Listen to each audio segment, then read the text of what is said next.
저는 영국 출신 군수물자 검증 전문가 리처드 도슨입니다. 지난 25년간 NATO 자문위원으로 활동하며 세계 각국의 무기 체계를 검증해왔죠. 그런데 오늘 여러분께 들려드릴 이야기는 제가 평생 경험한 것 중 가장 충격적인 사건입니다. 세계 최강 미국이 한국에 제공한 52만 톤의 탄약. 누구도 거절할 수 없는 조건이었죠. 하지만 한국은 달랐습니다. 철저한 검수를 통해 오직 일부만을 받아들였어요. 처음에는 저도 고개를 갸웃했습니다. 미국 탄약을 의심한다고요? 하지만 그 현장을 직접 본 뒤 제 생각은 완전히 바뀌었어요. 한국이 보여준 것은 단순한 검수가 아니라 군사 강국의 새로운 기준이었습니다. 과연 무슨 일이 벌어졌을까요? 그리고 왜 저 같은 서구 전문가들이 결국 고개를 숙이게 되었을까요? 그 놀라운 이야기를 지금부터 들려드리겠습니다. 본격 이야기 시작 전에 구독과 좋아요, 정중히 부탁드립니다. 매일 새로운 사연으로 여러분께 감동을 드리겠습니다. 사실 저는 이번 일을 처음 들었을 때 한국을 걱정했습니다. 아니, 정확히는 한국의 외교적 미숙함을 우려했죠. 2024년 10월, 워싱턴에서 열린 한미 국방장관 회담이었습니다. 미국이 한국의 대규모 탄약 지원을 발표했어요. 155mm 포탄 52만 발. 시가로 따지면 15억 달러 규모였습니다. 저는 그때 펜타곤 자문위원으로 그 회의에 참석하고 있었어요. 미국 국방장관이 직접 발표했습니다. 한국은 우리의 가장 중요한 동맹국입니다. 이번 지원으로 한반도 안보가 더욱 견고해질 것입니다. 회의장 분위기는 화기애애했어요. 한국 국방장관도 감사 인사를 표했습니다. 모든 게 순조로워 보였죠. 하지만 이틀 후 상황이 바뀌었습니다. 한국 측에서 예상치 못한 요구를 했거든요. 모든 탄약에 대해 재검수를 실시하겠습니다. 저는 그 소식을 듣고 당황했어요. 재검수라니. 미국 탄약은 이미 세계에서 가장 엄격한 품질 관리를 거쳤는데요. 그날 저녁 펜타곤에서 긴급 회의가 열렸습니다. 미국 관리들은 당황해하고 있었어요. 국방부 차관이 말했습니다. 이상하네요. 다른 나라들은 재검수 없이 바로 받았는데요. 맞는 말이었어요. 독일, 폴란드, 일본까지 모든 나라가 미국 탄약을 그대로 받아들였거든요. 저는 그때 한국을 대변해주고 싶었어요. 아마 더 신중하게 하려는 거겠죠. 한국만의 절차일 수 있어요. 하지만 며칠 후 더 구체적인 소식이 들려왔습니다. 한국이 제시한 검수 기준이 상당히 까다로웠거든요. 탄약 하나하나를 분해해서 내부까지 검사한다는 거였어요. 화약량, 뇌관 상태, 탄두 균형까지 모든 걸 측정하겠다고 했습니다. 저는 솔직히 과하다고 생각했어요. 미국 탄약이 그 정도로 의심받을 이유가 있나 싶었거든요. 일주일 후 런던에서 열린 NATO 자문회의에서 이 문제가 화제가 됐어요. 독일 대표가 말했습니다. 한국이 좀 지나친 것 같아요. 미국 탄약의 신뢰성은 이미 검증됐잖아요. 프랑스 대표도 고개를 끄덕였어요. 우리는 재검수 없이 받았는데요. 한국만 특별 대우를 요구하는 건 아닌가요? 저는 그때 기자회견에서 이렇게 말했습니다. 세계에서 가장 신뢰받는 무기가 미국산 아닙니까? 한국이 뭘 더 따질 게 있겠습니까? 그 발언이 언론에 보도됐어요. 저는 한국의 재검수 방침을 외교적 결례라고 생각했거든요. 영국 BBC와의 인터뷰에서 저는 더 직설적으로 말했습니다. 이건 무모한 자존심이죠. 미국의 호의를 의심하는 건 현명하지 않아요. 그런데 한국은 굽히지 않았어요. 재검수를 강행하겠다고 했습니다. 저는 그때 걱정했어요. 한미 관계에 금이 갈 수도 있겠구나. 하지만 한국 국방부의 공식 입장은 단호했습니다. 우리는 모든 군수물자에 대해 동일한 기준을 적용합니다.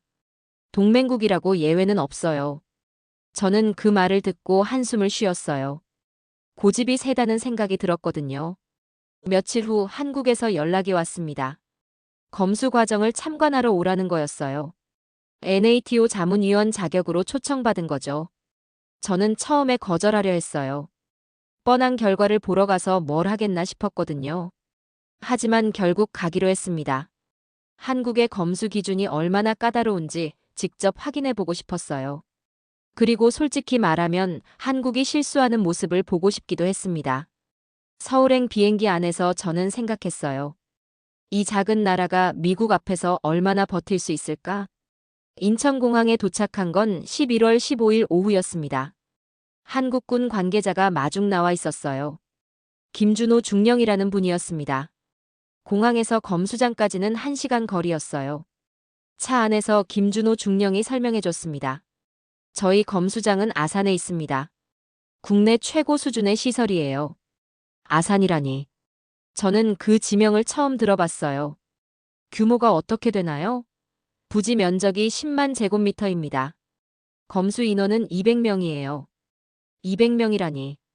상당한 규모였어요. 저는 살짝 놀랐습니다. 검수장에 도착하니 정말 규모가 컸어요. 거대한 창고 같은 건물이 5개나 늘어서 있었습니다. 각 건물마다 다른 종류의 탄약을 검수한다고 했어요. 입구에서부터 보안 검사가 철저했습니다.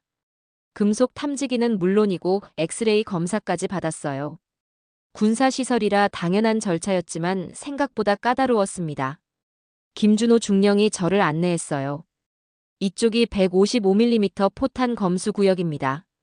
문을 열고 들어서는 순간 저는 놀랐어요. 수십 명의 기술자들이 일사불란하게 움직이고 있었거든요.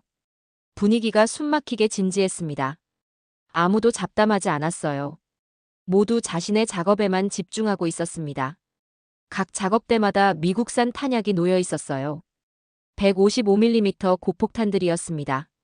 겉보기에는 완벽해 보였어요. 하지만 한국 기술자들은 그 탄약들을 하나하나 분해하고 있었습니다. 저는 김준호 중령에게 물어봤어요. 꼭 이렇게까지 해야 하나요? 미국의 품질 관리는 이미 세계 최고 수준인데요. 김준호 중령이 진지하게 답했습니다. 저희는 우리 병사들의 생명을 책임져야 해요. 1%의 위험도 허용할 수 없습니다. 그 말을 들으며 저는 생각했어요. 과도하게 신중한 거 아닌가? 한 작업대에 다가가 봤습니다. 30대 초반으로 보이는 기술자가 탄약을 정밀 분석하고 있었어요. 이름표에는 박성민 기술사라고 적혀 있었습니다. 박성민 기술사가 현미경으로 탄두를 살펴보고 있었어요. 정말 세밀하게 관찰하고 있었습니다. 저는 물어봤어요. 무엇을 확인하시는 건가요? 박성민 기술사가 설명했습니다. 탄두의 균형을 체크하고 있어요. 조금이라도 무게 중심이 틀어지면 명중률에 영향을 줍니다. 명중률이라니. 저는 그런 세밀한 부분까지 확인한다는 게 놀라웠어요. 다른 작업대에서는 화약량을 측정하고 있었습니다. 탄약을 완전히 분해해서 화약을 꺼낸 뒤 무게를 재는 거였어요. 이상훈 기술사가 설명해줬습니다. 규정량보다 5% 이상 차이 나면 불합격 처리합니다. 5%라니. 상당히 엄격한 기준이었어요. 보통은 10%까지는 허용하거든요. 또 다른 구역에서는 뇌관을 테스트하고 있었습니다. 실제로 작은 샘플로 폭발 실험을 하는 거였어요. 정민철 기술사가 말했습니다. 뇌관의 반응 속도가 0.001초라도 늦으면 문제가 될 수 있어요. 0.001초라니. 저는 그런 정밀도로 검사한다는 게 믿어지지 않았어요. 시간이 지나면서 저는 점점 한국 기술자들의 실력에 감탄하게 됐습니다. 정말 전문적이었거든요. 각종 정밀 장비들도 최신형이었어요. 독일제, 스위스제 고가 장비들이 즐비했습니다. 저는 김준호 중령에게 물어봤어요. 이런 장비들이 상당히 비쌀 텐데요. 김준호 중령이 자랑스럽게 답했습니다. 안전에는 비용을 아끼지 않습니다. 우리 병사들의 생명이 걸린 문제니까요. 그 말을 들으며 저는 한국의 진지함을 느꼈어요. 단순한 형식적 검수가 아니라 정말로 완벽을 추구하고 있었거든요. 오후 3시쯤 되자 첫 번째 검수 결과가 나왔습니다. 1000발 중 50발이 기준 미달로 분류됐어요. 저는 깜짝 놀랐습니다. 5%나 불합격이라니. 김준호 중령이 설명했습니다.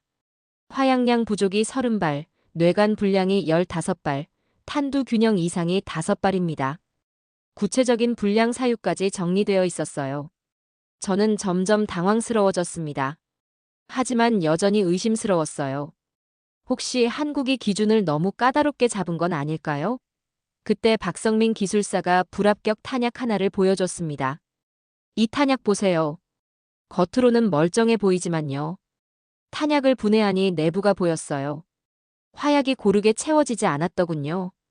박성민 기술사가 계속 설명했습니다. 이 상태로 발사하면 총열에 무리가 갑니다. 심하면 총열 파열로 이어질 수도 있어요. 총열 파열이라니. 그렇게 되면 사용자가 다칠 수 있거든요. 저는 그제야 심각성을 깨달았습니다. 이건 단순한 성능 문제가 아니라 안전 문제였어요. 또 다른 기술자가 뇌관 불량품을 보여줬습니다. 이 뇌관은 반응 시간이 0.003초 늦어요. 별것 아닌 것 같지만 연발 사격 시 문제가 됩니다. 0.003초의 차이가 그렇게 중요한가요? 네. 연발 사격 시 타이밍이 어긋나면 명중률이 크게 떨어져요. 저는 점점 한국 기술자들의 전문성에 감탄하게 됐습니다. 정말 세밀한 부분까지 체크하고 있었거든요. 오후 5시. 첫날 검수가 끝났습니다. 결과는 충격적이었어요. 전체의 8%가 불합격 판정을 받았습니다. 저는 믿을 수 없었어요. 미국 최고 공장에서 만든 탄약이 그렇게 많이 불량이라니. 김준호 중령이 말했습니다. 내일도 계속 검수할 예정입니다. 모든 탄약이 우리 기준을 통과할 때까지요. 그날 밤 호텔에서 저는 잠을 이룰 수 없었어요. 과연 한국이 옳은 걸까? 아니면 너무 까다로운 걸까? 하지만 분해된 불량 탄약들의 모습이 계속 떠올랐습니다. 분명히 문제가 있었거든요. 다음 날 아침 8시. 저는 다시 검수장을 찾았어요. 어제보다 더 많은 기술자들이 투입되어 있었습니다. 김준호 중령이 저를 더 자세한 구역으로 안내했어요. 오늘은 정밀 검사 과정을 보여드리겠습니다. 정밀 검사실은 별도 건물에 있었어요. 무균실 수준으로 깨끗했습니다. 하얀 작업복을 입은 기술자들이 현미경과 정밀 저울을 사용하고 있었어요. 첫 번째 작업대에서 조현우 기술사가 탄약을 분석하고 있었습니다. 그는 15년 경력의 베테랑이었어요. 조현우 기술사가 탄약 하나를 집어들었습니다. 겉보기에는 완벽해 보였어요. 표면도 매끄럽고 규격도 정확했습니다. 하지만 엑스레이 촬영을 해보니 다른 결과가 나왔어요. 조현우 기술사가 모니터를 가리키며 설명했습니다. 여기 보세요. 내부 심지가 중앙에서 0.3mm 틀어져 있어요. 0.3mm라니.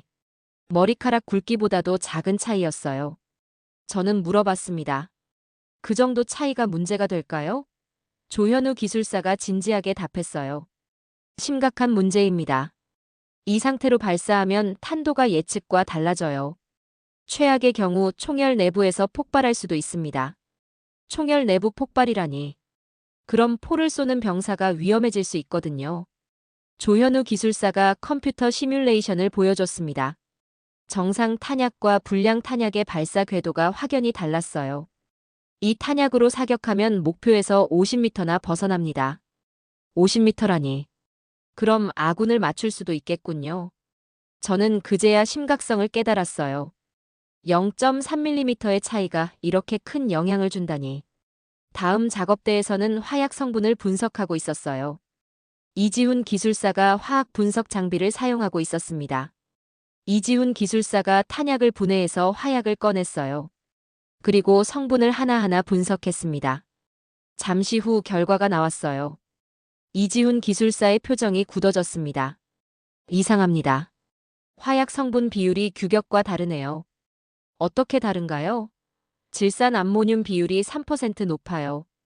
이러면 폭발력이 기준보다 강해집니다. 폭발력이 강하면 좋은 거 아닌가요? 아닙니다.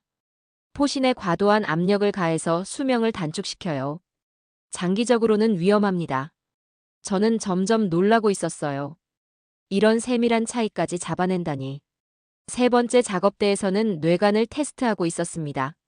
안상현 기술사가 정밀 타이머로 반응 속도를 측정하고 있었어요. 안상현 기술사가 샘플 뇌관에 전기 신호를 보냈습니다. 그리고 폭발까지의 시간을 정확히 측정했어요. 결과를 보더니 고개를 저었습니다. 0.002초 늦네요. 기준보다 늦어요. 그렇게 미세한 차이를 어떻게 측정하나요? 저희 장비는 0.0001초까지 측정 가능합니다. 0.0001초라니. 저는 그런 정밀도가 있다는 것도 몰랐어요. 안상현 기술사가 설명을 계속했어요. 뇌관 반응이 늦으면 포탄이 목표 지점에 도달하기 전에 터질 수 있어요. 그럼 살상력이 떨어지죠. 저는 고개를 끄덕였어요. 이제 왜 그렇게 까다롭게 검사하는지 이해가 됐거든요. 오후 1시. 점심시간에도 검수는 계속됐습니다. 교대로 식사를 하면서 24시간 검수 체제를 유지하고 있었어요. 저는 김준호 중령과 함께 식당에서 식사했습니다. 정말 대단하네요. 이 정도 수준의 검수는 처음 봅니다. 김준호 중령이 담담하게 답했어요. 저희에게는 당연한 일이에요. 병사들의 생명이 걸린 문제니까요. 그때 저는 문득 궁금해졌어요. 혹시 다른 나라 탄약도 이렇게 검수하나요? 물론입니다. 프랑스, 독일, 영국 탄약도 똑같이 검수해요. 영국 탄약도요? 저는 살짝 당황했어요. 영국 탄약은 제가 품질을 보증했던 거였거든요. 그럼 영국 탄약 검수 결과는 어땠나요? 김준호 중령이 잠시 망설이더니 말했어요. 불합격률이 12%였습니다. 12%라니. 저는 충격받았어요. 제가 완벽하다고 생각했던 영국 탄약이 그렇게 많이 불합격됐다니. 식사 후 다시 검수장으로 돌아왔습니다. 오후 검수가 시작됐어요. 그런데 이상한 일이 벌어졌습니다. 불량탄이 연속으로 발견된 거예요. 오후 2시. 검수장 분위기가 심상치 않았어요. 불량탄이 예상보다 훨씬 많이 나오고 있었거든요. 저는 긴장하기 시작했습니다. 만약 정말로 미국 탄약에 문제가 많다면 어떻게 해야 할까요? 첫 번째 구역에서 경보음이 울렸어요. 박성민 기술사가 손을 들어 신호를 보냈습니다. 또 불량품이 발견됐어요. 이번에는 탄두 내부에 기포가 있었습니다. 기포라니. 저는 그게 뭔지 몰랐어요. 박성민 기술사가 현미경 화면을 보여줬습니다. 여기 보세요. 탄두 내부에 작은 공기방울이 있어요. 정말로 미세한 구멍이 보였어요. 바늘구멍보다도 작았습니다. 이 정도가 문제가 될까요? 큰 문제예요. 폭발 시 압력이 불균등하게 분산돼서 파편이 엉뚱한 방향으로 날아갈 수 있어요. 파편이 엉뚱한 방향으로 날아간다니. 그럼 아군에게 피해를 줄 수도 있겠군요. 두 번째 구역에서도 경보음이 울렸습니다. 이지훈 기술사가 화약 분석에서 이상을 발견한 거였어요. 화약 입자가 고르지 않습니다. 크기가 제각각이에요. 현미경으로 보니 정말 그랬어요. 화약 입자들의 크기가 들쑥날쑥했습니다. 이지훈 기술사가 설명했어요. 입자가 고르지 않으면 연소 속도가 일정하지 않아요. 그럼 폭발력도 예측할 수 없게 됩니다. 예측할 수 없는 폭발력이라니. 정말 위험한 일이었어요. 세 번째 구역에서도 문제가 발견됐습니다. 안상현 기술사가 뇌관 테스트를 하고 있었는데요.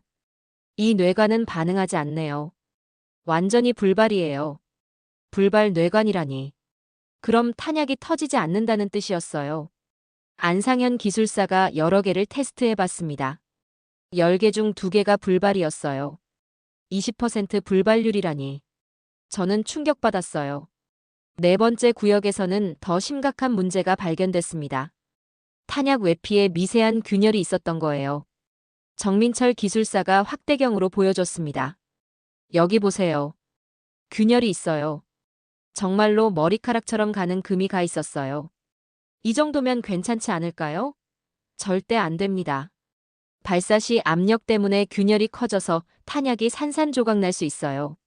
시간이 지날수록 불량탄의 수가 늘어났습니다. 오후 4시까지 검수한 5,000발 중 400발이 불합격됐어요. 8% 불합격률이었습니다. 저는 점점 당황스러워졌어요. 김준호 중령이 중간 보고를 했습니다. 현재까지 화약 분량 150발, 뇌관 분량 120발, 탄두 분량 80발, 외피 결함 50발입니다.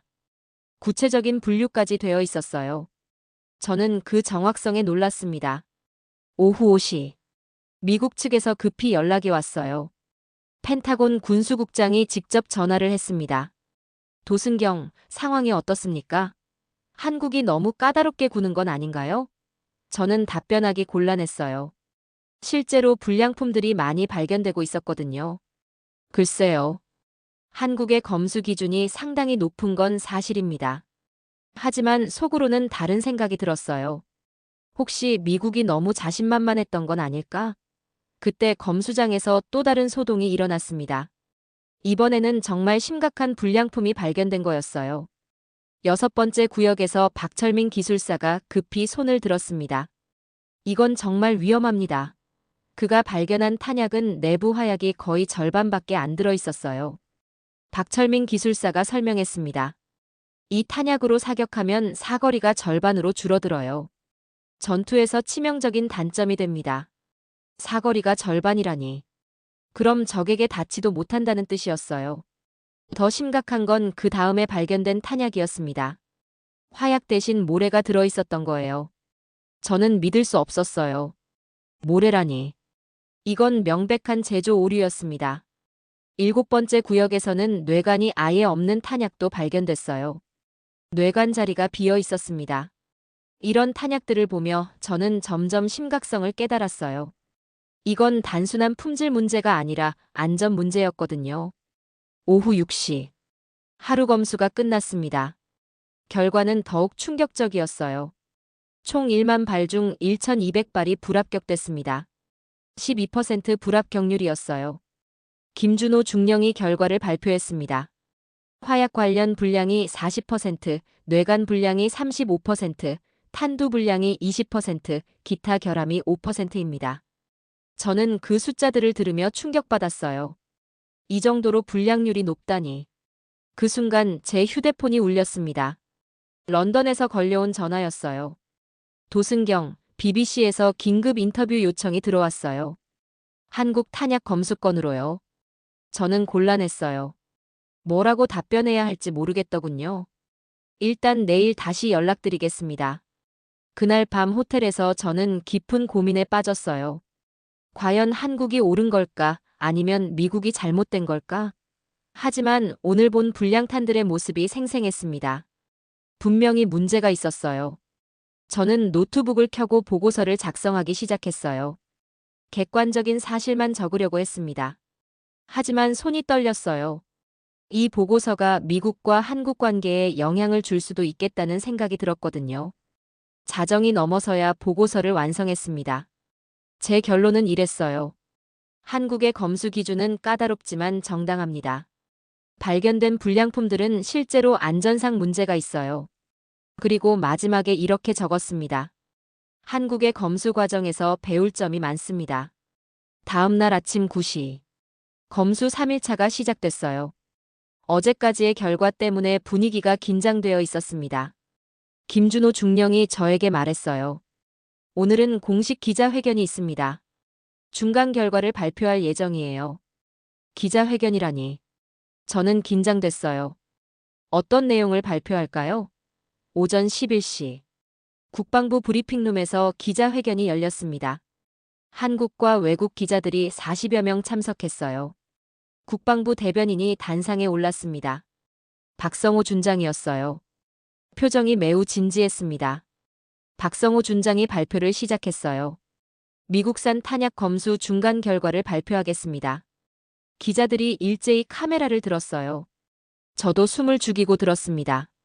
현재까지 검수한 3만 발 중 3,600발이 우리 기준에 미달했습니다. 12% 불합격률이라니.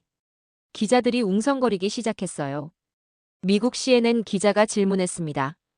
그 정도면 정상 범위 아닌가요? 다른 나라들은 어떻게 반응했나요? 박성호 준장이 단호하게 답했어요. 저희는 다른 나라 기준에 맞추지 않습니다. 오직 우리 기준에만 맞춥니다. 그 말에 저는 놀랐어요. 정말 확고한 입장이었거든요. 영국 BBC 기자가 더 날카롭게 물었습니다. 미국과의 관계를 고려하지 않나요? 너무 까다롭게 구는 거 아닌가요? 그때 박성호 준장의 답변이 저를 깊이 인상시켰어요. 우리는 동맹이라도 국민과 병사의 생명을 담보로 타협하지 않습니다. 기준에 맞지 않으면 아무리 우방국 제품이라도 받지 않아요. 장내가 술렁였습니다. 상당히 강경한 입장이었거든요. 일본 아사히 신문 기자가 질문했어요. 그럼 불합격된 탄약은 어떻게 처리하나요? 반송합니다. 재가공을 요청하거나 다른 제품으로 교체받을 예정이에요. 반송이라니. 저는 깜짝 놀랐어요. 15억 달러 규모 물량의 일부를 돌려보낸다고요? 독일 슈피겔 기자가 도발적으로 물었습니다. 미국이 기분 나빠하지 않을까요? 박성호 준장이 침착하게 답했어요.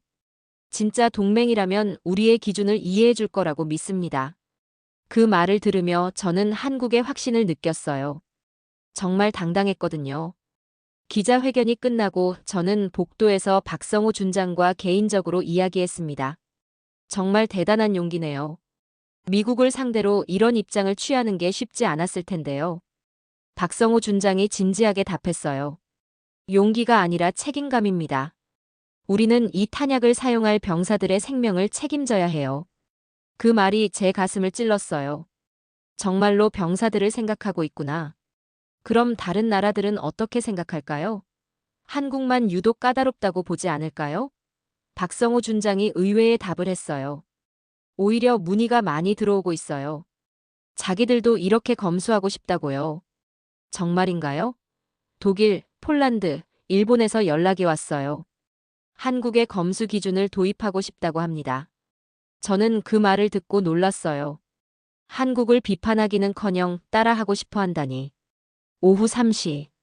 검수장으로 돌아왔습니다. 오늘은 더 정밀한 검사가 진행됐어요. 새로운 장비가 도입됐더군요. 독일에서 수입한 최신형 분석 장비였습니다. 가격이 50억 원이 넘는다고 했어요. 조현우 기술사가 그 장비를 설명해 줬습니다. 이 장비로 탄약 내부를 3차원으로 스캔할 수 있어요. 0.01mm 오차까지 잡아낼 수 있습니다. 0.01mm라니. 정말 놀라운 정밀도였어요. 첫 번째 스캔 결과가 나왔습니다. 또 다른 불량품이었어요. 조현우 기술사가 화면을 가리켰습니다. 탄두 내부 밀도가 불균등해요. 한쪽이 다른 쪽보다 20% 무겁습니다. 20% 차이라니. 그럼 발사했을 때 회전축이 틀어지겠군요. 맞습니다. 명중률이 크게 떨어져요. 저는 점점 한국 기술자들의 전문성에 감탄하게 됐어요. 이런 미세한 차이까지 잡아내다니. 오후 6시. 하루 검수가 끝났습니다. 결과는 더욱 충격적이었어요. 총 1만 5천 발 중 2,100발이 불합격됐습니다. 14%였어요. 저는 믿을 수 없었어요. 미국 최고 공장에서 만든 탄약의 14%가 불량이라니. 그날 저녁 CNN에서 긴급 보도가 나왔어요. 한국이 미국 탄약의 14%를 불합격 처리했습니다. 양국 관계에 파장이 예상됩니다. 저는 그 뉴스를 보며 복잡한 심정이었어요. 과연 한국이 옳은 걸까? 아니면 너무 지나친 걸까? 하지만 오늘 본 불량탄들의 모습이 계속 떠올랐습니다. 분명히 문제가 있었거든요. 그날 밤 저는 오랜 고민 끝에 결론을 내렸어요. 한국이 옳다고 생각한다고요. 검수 나흘째 되는 날. 저는 아침 일찍 검수장에 도착했어요. 오늘은 특별한 장면을 목격하게 될 줄 몰랐거든요. 오전 9시. 미국에서 급파된 기술진이 도착했습니다. 펜타곤 군수청 소속 전문가들이었어요. 팀장은 제임스 윌슨이라는 20년 경력의 베테랑이었습니다. 제임스 윌슨이 검수장에 들어서더니 첫마디가 이거였어요. 정말 이 정도로 까다롭게 해야 하나요? 목소리에 불만이 섞여 있었어요. 당연한 반응이었죠. 자신들이 만든 제품이 의심받고 있으니까요. 김준호 중령이 정중하게 답했습니다. 저희 기준을 보여드리겠습니다. 직접 확인해 보세요. 첫 번째 작업대로 안내됐어요. 박성민 기술사가 불량탄을 보여줬습니다. 제임스 윌슨이 현미경으로 들여다봤어요. 처음에는 별 문제 없어 보인다는 표정이었습니다. 하지만 박성민 기술사가 더 자세히 설명하자 표정이 바뀌었어요. 내부 심지가 0.5mm 틀어져 있어요. 이 정도면 발사 시 안전상 문제가 됩니다. 제임스 윌슨이 정밀 측정기로 다시 확인했습니다. 정말로 0.5mm 틀어져 있었어요. 이 정도면 확실히 문제네요. 제임스 윌슨의 목소리가 작아졌어요. 처음으로 한국 측 지적을 인정한 거였습니다. 두 번째 작업대에서는 화약 성분 분석을 보여줬어요. 이지훈 기술사가 화학 분석 결과를 설명했습니다. 질산 암모늄 비율이 규격보다 4% 높아요. 이러면 폭발압이 과도해져서 포신 손상 위험이 있습니다. 제임스 윌슨이 자신의 측정기로 재확인했어요. 결과는 똑같았습니다. 그는 당황한 듯 중얼거렸어요. 이상하네요. 우리 공장에서는 이런 문제가 없었는데. 이지훈 기술사가 친절하게 설명했습니다. 운송 과정에서 성분 변화가 일어날 수 있어요. 온도나 습도 때문이죠. 그렇구나. 그런 변수까지 고려해야 하는군요. 제임스 윌슨이 조금씩 이해하기 시작하는 것 같았어요. 세 번째 작업대에서는 뇌관 테스트를 받습니다. 안상현 기술사가 반응 시간을 측정하고 있었어요. 이 뇌관은 반응 시간이 0.004초 늦어요. 0.004초요? 그 정도는 오차 범위 아닌가요? 안상현 기술사가 시뮬레이션을 보여줬습니다. 연발 사격 시 이 정도 지연도 문제가 됩니다. 탄착 간격이 불규칙해져요. 시뮬레이션 화면을 보니 정말 차이가 났어요. 제임스 윌슨도 인정할 수밖에 없었습니다. 한국 기준이 더 엄격하긴 하네요. 오후 2시. 제임스 윌슨과 저는 따로 이야기할 시간을 가졌어요. 그가 솔직하게 말했습니다. 처음에는 한국이 트집 잡는다고 생각했어요. 하지만 직접 보니 정말 문제가 있었네요. 저도 같은 심정이었어요. 저 역시 마찬가지였습니다. 한국을 무시했던 제 자신이 부끄러워요. 제임스 윌슨이 한숨을 쉬었어요. 우리 공장 품질 관리팀에 이 결과를 보고해야겠어요. 개선할 점이 많네요. 그때 저는 깨달았어요. 이건 한국이 미국을 비판하는 게 아니라 더 좋은 품질을 만들어가는 과정이구나. 오후 4시. 또 다른 기자회견이 열렸어요. 이번에는 한국 검수팀장이 직접 나섰습니다. 이승철 검수팀장이 단상에 올랐어요. 30년 경력의 탄약 전문가였습니다. 이승철 팀장이 차분하게 말했어요. 저희는 세계 어느 나라 탄약이든 동일한 기준을 적용합니다. 기자가 질문했습니다. 미국산이라고 예외를 두지 않나요? 이승철 팀장이 단호하게 답했어요. 없습니다. 러시아산이든 중국산이든 미국산이든 똑같은 기준이에요. 그 말에 저는 감동받았어요. 정말 공정한 기준이었거든요. 또 다른 기자가 물었습니다. 너무 완벽주의적인 거 아닌가요? 이승철 팀장의 답변이 인상적이었어요. 완벽주의가 아니라 책임감입니다. 불량 탄약 하나 때문에 우리 병사가 다칠 수 있어요. 장내가 조용해졌습니다. 모두가 그 말의 무게를 느끼고 있었어요. 저는 그때 생각했어요. 내가 알던 군수 검증은 이 정도의 냉정함이 없었구나. 기자회견이 끝나고 제임스 윌슨이 저에게 말했어요. 도승경, 한국이 옳은 것 같아요. 그의 목소리에는 인정하고 싶지 않지만 인정할 수밖에 없다는 뉘앙스가 있었어요. 저도 같은 마음이었습니다.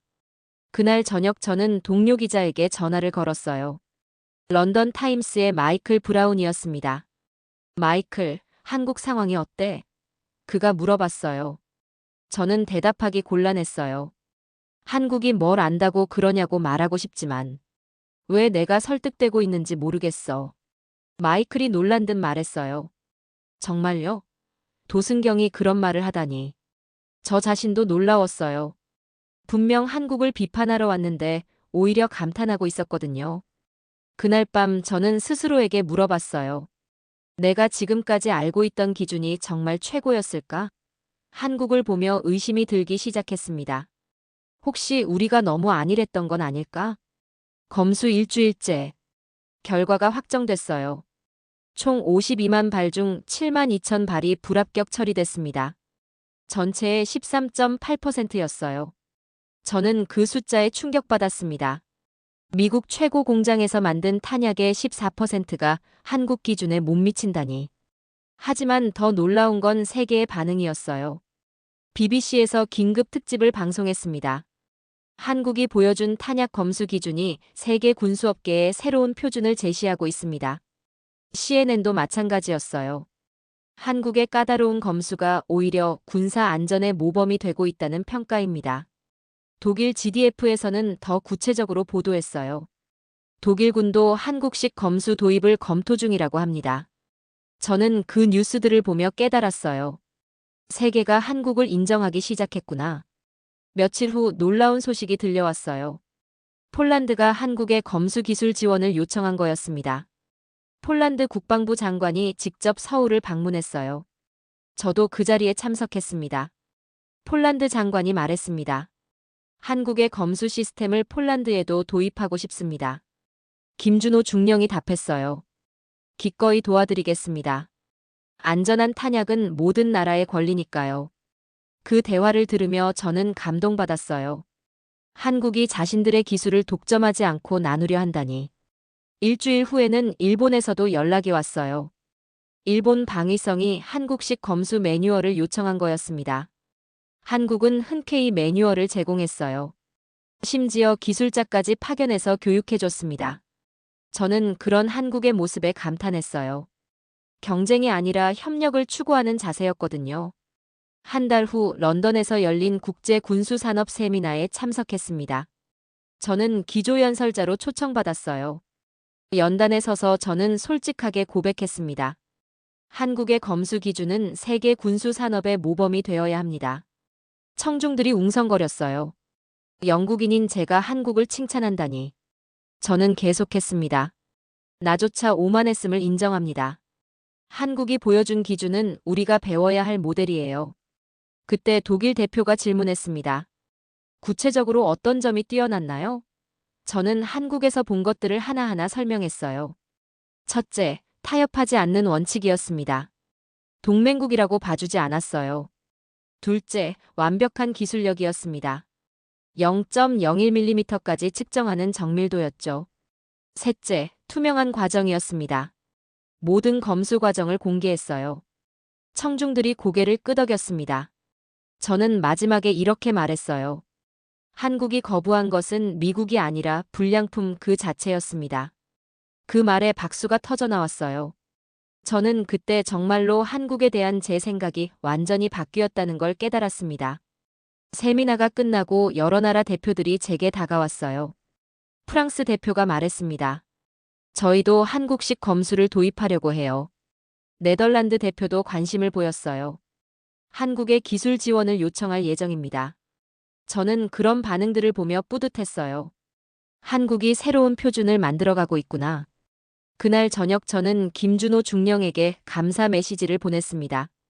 한국의 원칙 있는 자세에 감동받았습니다. 많은 걸 배웠어요. 김준호 중령의 답장은 겸손했어요. 저희는 당연한 일을 했을 뿐입니다. 함께 더 안전한 세상을 만들어가요. 그 메시지를 읽으며 저는 한국인들의 마음가짐에 또 한 번 감탄했습니다. 검수가 모두 끝나고 한 달 후, 저는 런던 사무실에서 최종 보고서를 작성하고 있었어요. 하지만 머릿속은 온통 한국에서의 경험으로 가득했습니다. 동료들이 제게 물어봤어요. 리처드, 한국이 정말 그렇게 대단했나요? 저는 확신을 가지고 답했습니다. 제가 25년간 본 것 중 가장 전문적인 검수였어요. 하지만 단순히 기술만 대단한 게 아니었습니다. 한국인들의 철학이 달랐어요. 그 주 금요일, 영국 국방부에서 긴급 회의가 열렸어요. 저는 한국 검수 사례에 대한 전문가 의견을 제시해달라는 요청을 받았습니다. 회의실에는 국방부 차관을 비롯해 고위 관리들이 모여 있었어요. 차관이 질문했습니다. 도승경, 솔직한 평가를 해주세요. 한국 방식을 우리도 도입할 만한가요? 저는 망설이지 않고 답했어요. 즉시 도입해야 합니다. 이 검수 방식은 우리 군의 안전성을 크게 향상시킬 수 있어요. 그때 한 관리가 우려를 표했습니다. 하지만 비용이 상당히 많이 들지 않을까요? 한국처럼 하려면 장비 투자가 필요할 텐데요. 저는 단호하게 답했어요. 병사들의 생명 앞에서 비용을 논할 수 없습니다. 불량 탄약으로 인한 사고가 일어나면 그 비용이 훨씬 클 거예요. 며칠 후 독일에서도 비슷한 회의가 열렸다는 소식을 들었어요. 한스 밀러 박사가 전화로 말해줬습니다. 리처드, 독일도 한국식 검수 도입을 검토하기로 했어요. 더 이상 기존 방식으로는 안 되겠다고 판단했습니다. 프랑스에서도 연락이 왔어요. 피에르 듀퐁 장군이 직접 전화했습니다. 한국 검수팀을 프랑스로 초청하고 싶어요. 우리 기술진을 교육시켜달라고 요청할 예정입니다. 그런 소식들을 들으며 저는 뿌듯했습니다. 한국이 만든 새로운 기준이 전 세계로 퍼져나가고 있구나. 2달 후 김준호 중령으로부터 이메일이 왔어요. 도승경님께 그동안의 지지와 격려 감사했습니다. 저희 검수 기준이 이제 NATO 공식 매뉴얼에 포함된다고 들었어요. 함께 더 안전한 군사 환경을 만들어가요. 저는 그 이메일을 읽으며 미소 지었어요. 정말 겸손한 사람들이구나. NATO 매뉴얼 포함은 사실이었어요. 저도 그 작업에 참여했습니다. 한국의 검수 기준을 NATO 표준으로 만드는 프로젝트였죠. 6개월 후 한국 방식으로 검수한 독일군의 첫 번째 결과가 나왔어요. 불량률이 기존의 절반으로 줄어들었습니다. 한스 밀러 박사가 연락해 왔어요. 리처드, 정말 효과가 놀라워요. 우리 병사들이 더 안전해졌어요. 일본도 마찬가지였습니다. 한국식 검수를 도입한 후 탄약 관련 사고가 80% 감소했어요. 프랑스는 더 적극적이었습니다. 한국에서 기술자 10명을 초청해서 6개월간 교육받았어요. 그 결과 프랑스 탄약의 품질이 크게 향상됐습니다. 1년 후, 저는 서울을 다시 방문했어요. 이번에는 한국을 배우러 온 거였습니다. 김준호 중령이 공항에 마중 나와 있었어요. 1년 전과 똑같은 따뜻한 미소였습니다. 검수장도 다시 둘러봤어요. 규모가 더 커져 있었습니다. 다른 나라 기술자들이 연수를 받고 있었어요. 박성민 기술사도 만났습니다. 이제는 팀장으로 승진해 있더군요. 도승경님 덕분에 저희 기술이 세계로 나갈 수 있었어요. 그가 말했습니다. 아닙니다. 당신들의 실력이 세계를 움직인 거예요. 저는 정말로 그렇게 생각했어요. 그날 저녁 김준호 중령과 함께 저녁을 먹었습니다. 한국 전통 음식이었어요. 김준호 중령이 말했습니다. 처음에는 외국에서 많이 비판받았어요. 너무 까다롭다고요. 하지만 포기하지 않으셨죠. 우리 병사들을 생각하면 포기할 수 없었어요. 그 말을 들으며 저는 다시 한번 감동받았습니다. 요즘 저는 강연할 때마다 이 이야기를 합니다. 한국이 보여준 타협 없는 원칙의 이야기를요. 그리고 항상 이렇게 말해요. 진짜 동맹은 서로 봐주는 게 아니라 서로 발전시키는 겁니다. 어제도 젊은 군수 담당자가 제게 물어봤어요. 교수님, 저희도 한국처럼 할 수 있을까요? 저는 확신을 가지고 답했습니다. 물론입니다. 한국이 보여준 길을 따라가면 돼요. 그리고 덧붙였습니다. 중요한 건 타협하지 않는 원칙이에요. 현재 한국의 검수 기준은 전 세계 15개국에서 도입했어요. NATO 공식 매뉴얼에도 포함됐고요. 미국도 변했습니다. 한국의 지적을 받아들여 공장 품질 관리 시스템을 개선했어요. 제임스 윌슨이 그 프로젝트를 담당하고 있습니다. 저는 최근 그와 화상회의를 했어요. 리처드, 한국 덕분에 우리 탄약 품질이 크게 좋아졌어요. 불량률이 절반으로 줄었습니다. 정말 다행이네요. 제임스 윌슨이 감사하게 말했어요. 한국이 지적해주지 않았다면 계속 모르고 지나갔을 거예요. 지금도 전 세계 어딘가에서 한국 기준으로 검수된 탄약들이 사용되고 있어요. 더 안전하고 정확한 탄약들로요. 작년 우크라이나 전쟁에서 한국이 지원한 탄약들이 큰 활약을 했다는 소식도 들렸어요. 명중률이 기존보다 30% 높았다고 합니다. 저는 그 소식을 들으며 김상철 대표를 떠올렸어요. 진짜 혁신은 이런 마음에서 나오는구나. 얼마 전 한국을 다시 방문했을 때 새로운 검수센터를 봤어요. 규모가 2배로 커져 있었습니다. 전 세계에서 온 연수생들로 북적였어요. 김준호 중령은 이제 준장으로 진급해 있었어요. 여전히 겸손한 모습이었습니다. 도승경님 덕분에 저희 기술이 인정받을 수 있었어요. 그가 말했습니다. 아닙니다. 당신들의 원칙이 세계를 바꾼 거예요. 저는 정말로 그렇게 생각했습니다. 요즘 젊은 연구자들이 제게 자주 묻습니다. 교수님, 어떻게 하면 혁신을 만들 수 있을까요? 저는 항상 이렇게 답해요. 타협하지 마세요. 한국의 세이프로드테크처럼 원칙을 지키며 끝까지 추구하세요. 그리고 덧붙입니다. 중요한 건 완벽을 향한 집념이에요. 지금도 전 세계 어딘가에서 한국 기준으로 만들어진 탄약들이 평화를 지키고 있어요. 더 안전하고 신뢰할 수 있는 무기들로 말이죠. 오늘 저는 여러분께 이 이야기를 들려드렸습니다. 작은 나라 한국이 세계 최강 미국에게 당당히 기준을 제시한 놀라운 이야기를요. 처음엔 저도 웃음거리로 여겼습니다. 하지만 오늘 저는 보았습니다. 타협 없는 원칙, 그것이 한국의 진짜 힘이라는 것을요. 한국이 거절한 것은 미국이 아니라 불량 그 자체였습니다. 그리고 그 냉정한 판단이 전 세계 군사 안전의 새로운 기준이 되었어요. 마지막으로 이 말씀을 드리고 싶습니다. 크기나 명성에 휘둘리지 마세요. 한국처럼 올바른 기준을 세우고 끝까지 지켜나간다면 언젠가는 세계가 인정할 거예요. 한국의 까다로운 1% 기준은 이제 세계가 인정한 신뢰의 이름이 되었습니다. 그리고 그 신뢰는 더 많은 생명을 지키고 있어요.